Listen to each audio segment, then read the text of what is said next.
Lo saluda Enrique Zuleta Puseiro. Perdón, Enrique, ¿cómo le va? ¿Cómo está usted? Gracias por atendernos.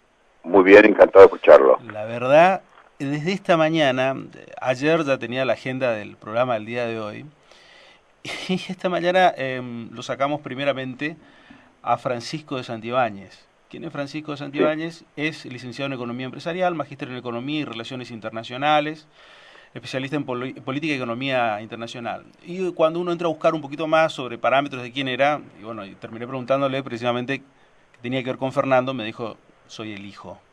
Y, y recién hablando con el economista decía, lo matamos a Lorenzo Sigó nuevamente, y me acuerdo que el hijo lo estoy viendo bastante seguido en televisión. Estamos viviendo una etapa también de hijos de personas muy influyentes en su momento que ahora tienen otro rol, como también verlo a Marcos Labaña, por ejemplo, hijo de Roberto Labaña. Eso es un poco, ¿no sí, le pasa por ahí es un eso? cambio generacional Sí, muy importante, sí. sí, pero no le llama la atención, digo, porque...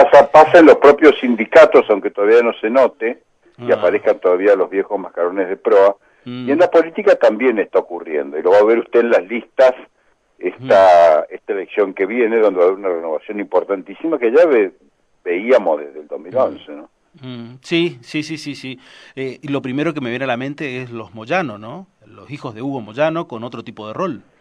Lo No, primero, le ¿no? puedo llenar la canasta Sí, sí. de antecedentes Sí, sí, parecidos sí, sí. porque hay un cambio generacional, ha llegado una nueva Mm, generación, por eso es tan difícil articular argumentos desde el pasado y desde la mm, historia y desde el no hay otra, todos esos mm, argumentos fatalistas mm, que tan comunes en la política argentina no tienen mucho sentido para una sociedad que cree que ha hecho los sacrificios, que ha invertido, que le ha puesto el cuerpo a la crisis, que ha superado lo peor y que merece otra cosa. Entonces es muy importante porque fortalece esa revolución desde la demanda que hay hoy mm, en la política argentina. mm.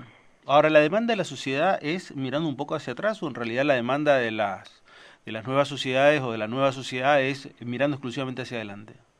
No, mira hacia adelante, pero hay 6 de cada 10 argentinos dice que mirar hacia adelante es también mirar hacia el pasado, no en el sentido de detenerse en esa imagen del espejo retrovisor, sino en el sentido de no volver a pisar las mismas Mm, trampas ni tropezar con las mismas piedras y superar de una vez por todo ese péndulo que una y otra vez nos retrotrae al pasado. A veces cuando el gobierno exagera ese optimismo y ese mensaje de futuros felices, etcétera, que es muy fuerte por la comunicación que pone el mm, gobierno. La gente dice, va un momento que esto ya lo vivimos, que estas borracheras de futuro las hemos vivido, por eso no cree en el derrame, exige conducta, consistencia, coherencia, y esas cosas le cuesta a la política producirla. ¿Por qué? Por una cosa muy importante que hay en el mundo, ¿no? Que a la política le cuesta, le es imposible imponer sacrificios presentes para beneficios futuros. ¿Por qué? mm, Porque el ciclo de la política es demasiado corto, es mm, el año y medio que hay entre un periodo electoral y otro, y esto le está pasando a todo el mundo. El otro día Von Rompuy, que es el presidente de la Comisión Europea, el verdadero CEO de Europa, mm, dijo, sabemos perfectamente lo que hay que hacer, lo que no sabemos es cómo hacer que nos voten después de haberlo hecho. Es el mm. drama, ¿te das cuenta? Puede Claro. parecer cínico, pero la política vive esa idea de que es muy difícil imponerle sacrificios a la gente, porque la gente no espera, Mm, quiere ahora realidades y efectividades conducentes, mm. y no está dispuesta a esperar un ciclo de derrame o de un ciclo virtuoso que se desencadenaría una vez Mm. que se cumplan las cosas que nos promete el que toma O sea decisiones. que hoy prácticamente es imposible encontrar aquella famosa frase de Winston Churchill, sangre, sudor y lágrimas, nada más. Ese tipo de frases o ese tipo de liderazgos hoy no sería... Bueno, las políticas parlamentarias tradicionales, Churchill se movía en un mundo parlamentario, sí Mm, podían permitir eso, porque un líder podía, de hecho, desaparecer, como desapareció Churchill, que no tuvo el premio que podría haber tenido por su mm, conducta extraordinaria durante la guerra, mhm, pero había acuerdos, había políticas de concertación hasta los años 70, avanzados los 70, había políticas de pactos, Moncloas, etcétera, que mm, permitían que más allá del ciclo electoral y de los dirigentes, hubiera acuerdos sustanciales, cuestiones de Estado, las llamaron en aquellos tiempos los socialistas, ¿no?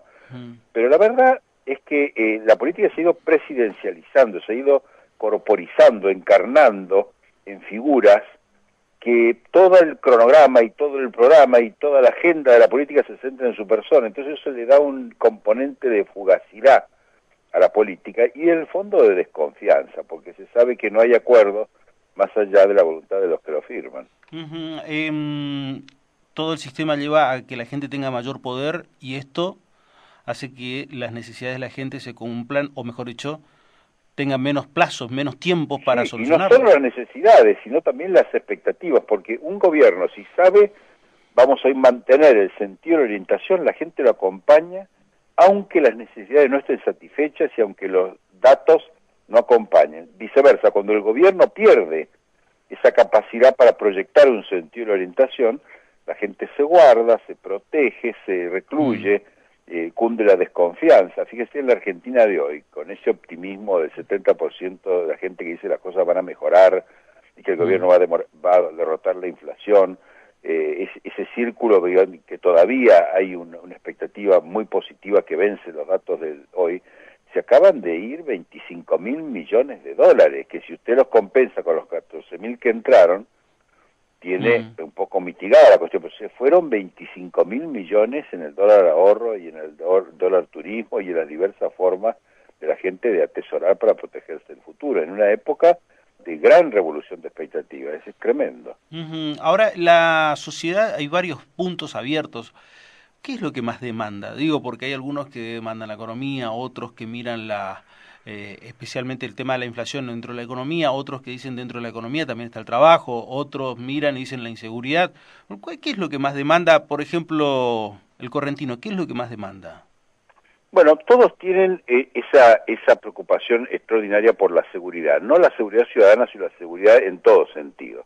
Tiene que ver con la previsión social, la educación de nuestros hijos, el futuro del trabajo, dónde vamos a estar, nuestros hijos van a poder vivir mejor que nosotros, y de allí hay una serie de facetas en el cual la propia seguridad ciudadana es muy fuerte. En Corrientes es fuertísima, en una ciudad que si uno mira, durante años hemos manejado el mapa del delito con el financiamiento del CFI, está interrumpido desgraciadamente desde hace 2 años, pero ahí se veía la importancia de la demanda de seguridad ciudadana en una provincia donde la mayor parte de los delitos que horrorizan a la gente casi no tienen una vigencia.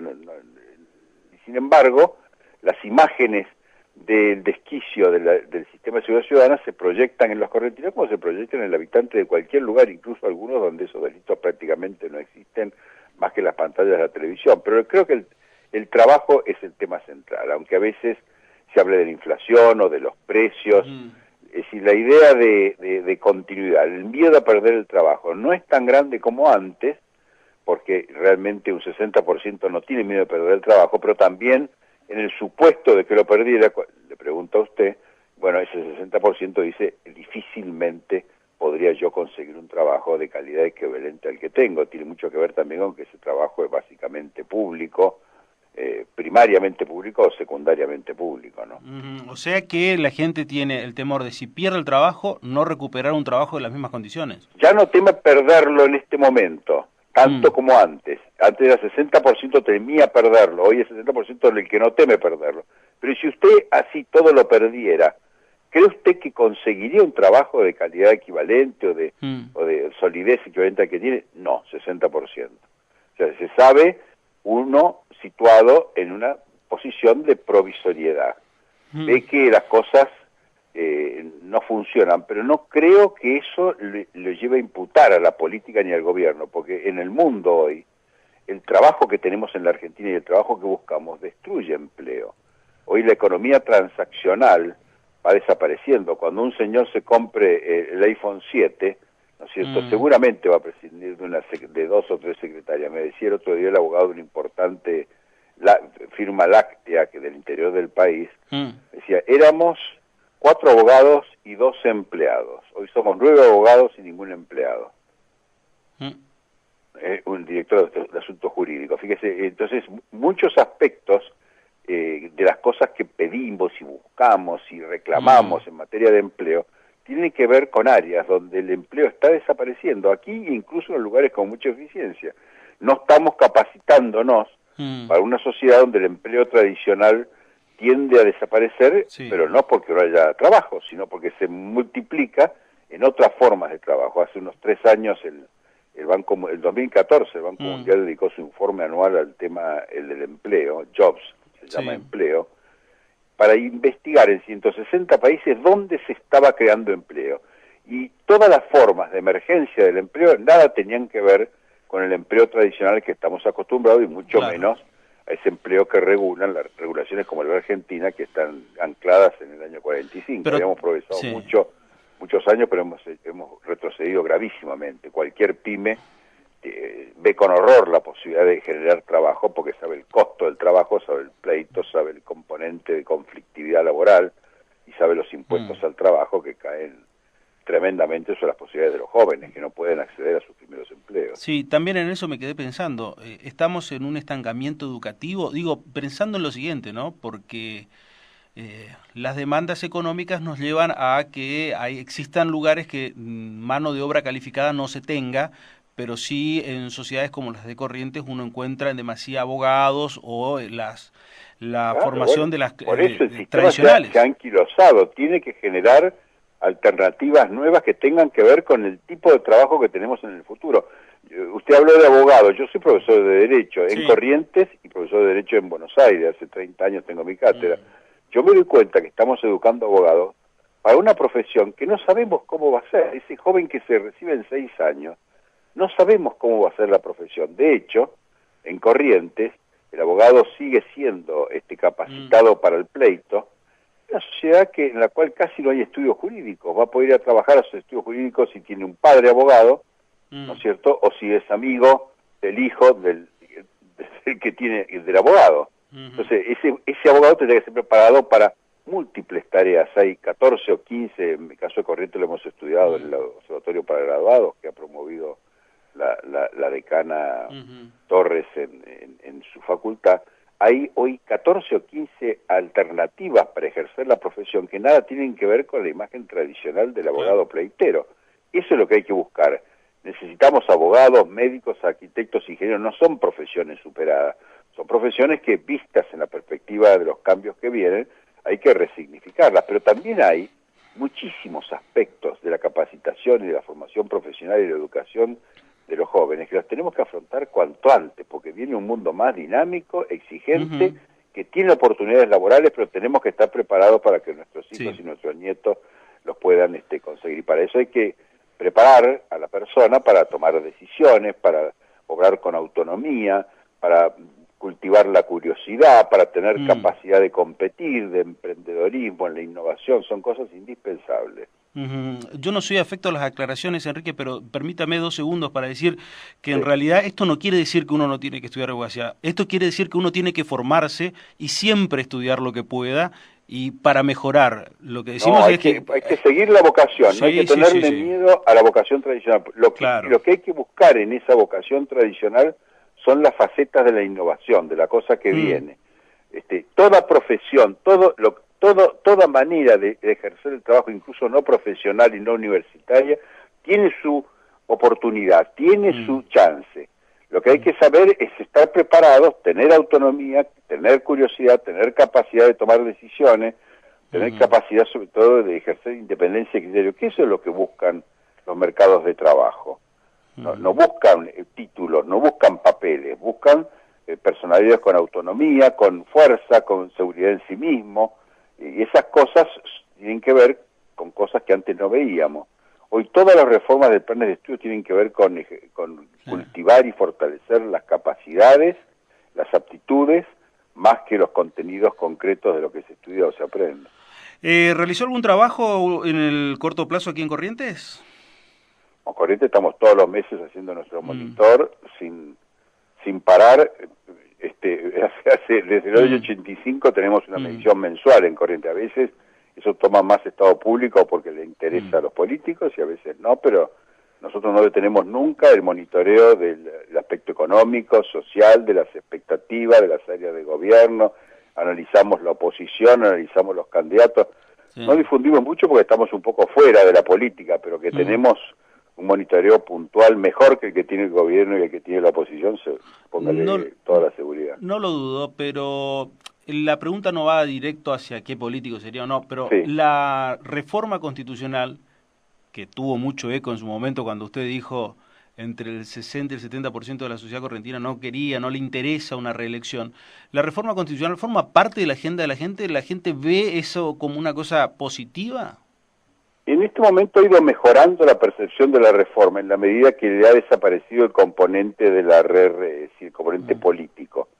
En este momento 70%, ahora es 63%, rechaza una reforma que implique una reforma política, ¿no es cierto? Pero el resto de las cuestiones que tiene que ver mucho con las ciudades y el mejoramiento de la calidad expresiva, representativa del Estado y todo ese balance tan completo no suscita tanto rechazo. Me parece a mí que hoy el rechazo, si hubiera una consulta popular, claramente la gente rechazaría la reforma, pero no en esos porcentajes, porque está fuera ahora ya de alguna manera en la cabeza de la gente la idea de una o de una crispación del sistema político, ¿no es cierto? Entonces ve el aspecto que tiene de innovación.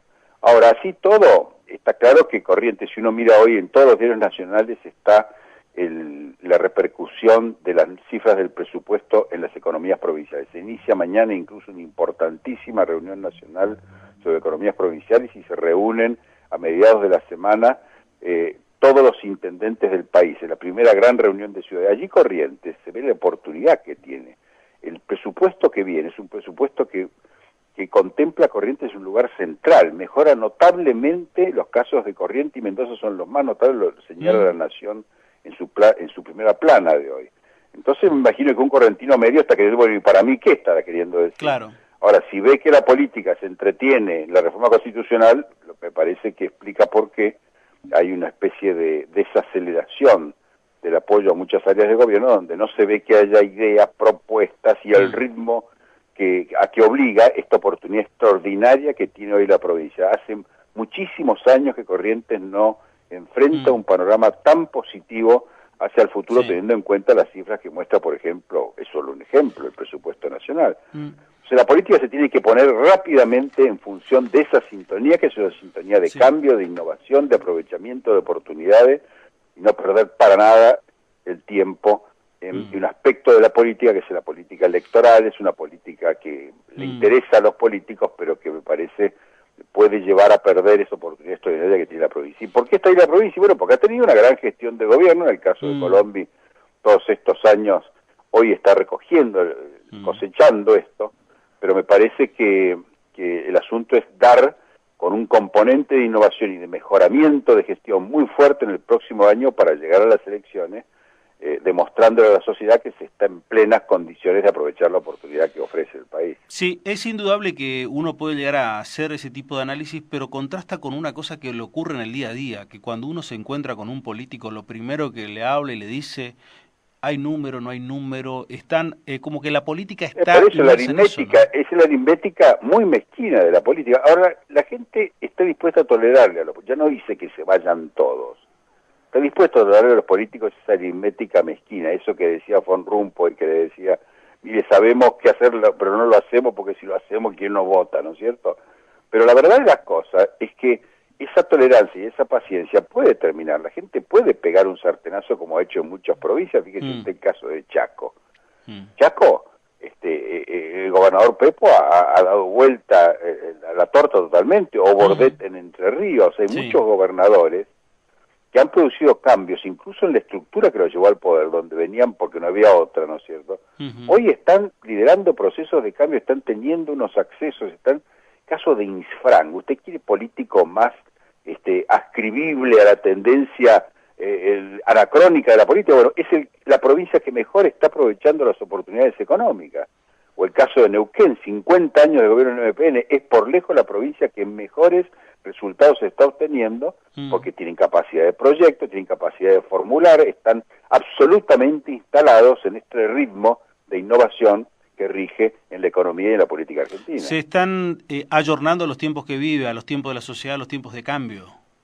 Exacto, fíjese usted, en La Nación de hoy hay, por ejemplo, un ranking de intendentes del conurbano, ¿no es cierto? Han hecho una encuesta por municipio por municipio incluso tienen las caras de los intendentes. Los más innovadores, los que se metieron en la política con Cambiemos, son los peor puntuados. ¿Y quiénes son los mejores? Bueno, los más viejos, los que estaban allí gobernando, no solo por experiencia, sino porque tienen respecto a la gestión una noción muy viva del compromiso. Le dieron además la cara a la muerte, a la parca, porque algunos zafaron raspando. Muchos, como Tacé, por ejemplo, perdieron sus municipios. Ahora, han aprendido. Eso sí que han cambiado. Porque han aprovechado eso que tiene de experiencia de gestión, de no atropellar a los demás, de no pensar que la tierra ya no es redonda y no da vuelta sobre sí mismo. Y ahí es notable, no quiero hacer nombres en este momento, pero hay intendentes muy jóvenes, muy nuevos, que llegaron con una enorme expectativa colectiva, que desplazaron a vieja figura y que son los peor puntuados en la consideración de la gente en este momento en términos de gestión, porque la gente lo que mira son resultados concluyentes. No le basta con que paguen el sueldo en términos, quiere innovación, quiere progreso, quiere empleo, quiere futuro para sus hijos, quiere cosas que ya no son necesariamente una visión protectiva o vamos a decir cautelosa. Hoy en la crisis la gente está viendo más una oportunidad que un riesgo. Sí, entonces la gente lo tiene como ya algo incorporado, como algo propio, el tema del pago de sueldos. Bueno, faltaría más.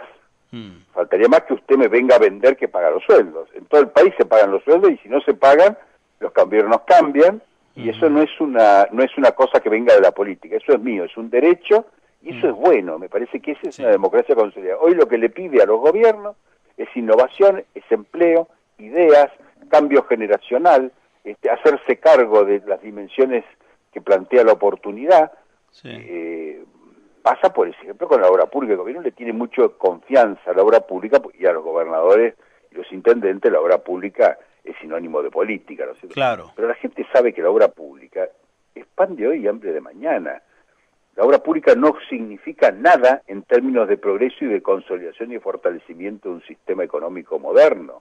Necesita innovación, nuevas áreas de la economía, apertura de mercado, dinamismo, competitividad, innovación en una palabra. La obra pública puede ser un paliativo en situaciones de protección donde está saliendo de una crisis tremenda. La gente no cree estar saliendo de una crisis tremenda.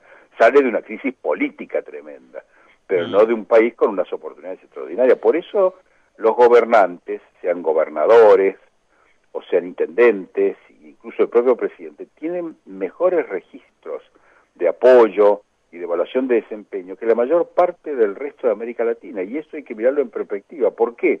Y porque aquí la Argentina se siente fuerte, la sociedad se siente fuerte, se siente empoderada, se siente habilitada, esto es mío, lo peleé en los peores momentos, gané, vamos.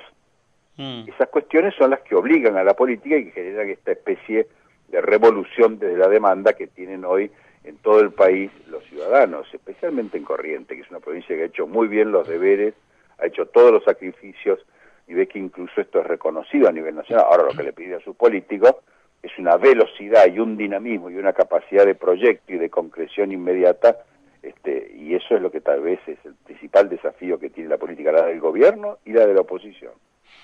Y la verdad es que terminamos hablando un poco de lo mismo que comenzamos a hablar, el liderazgo, que los políticos ha cambiado tanto que el político no necesariamente marca el rumbo, sino que, como lo que me está diciendo, está siguiendo el rumbo que le pide la sociedad y tiene que interpretar cada momento de la misma sociedad, no necesariamente diciendo para allá vamos, La sociedad no está desconcertada, está bastante informada, sigue con mucha puntualidad lo que pasa. El político que descuella, el que saca ventaja, es aquel que tiene capacidad para implementar, porque esa es la función de la política, las necesidades, los objetivos, las oportunidades. Hay muchos políticos que han tenido capacidad para proteger en la crisis, para generar estructuras de protección, y tal vez esas estructuras de protección, esos mecanismos de protección no sirven para nada cuando lo que se trata es de aprovechar sí o sí, hoy y aquí, las oportunidades que ofrece el país. Me parece que esto ha cambiado mucho el político que está premiado. No tiene que ver con el pasado, ni con el futuro, ni con quién es personalmente, tiene que ver con su capacidad para armar equipos, para implementar soluciones, obtener respuestas inmediatas y estar primero que nadie a la hora reclamar y de lograr efectivamente las ventajas que el país le está ofreciendo. Enrique Zuleta Puseiro, gracias, muy generoso por estos minutos. Gracias a ustedes. Que tenga buen domingo. Enrique Zuleta Puseiro.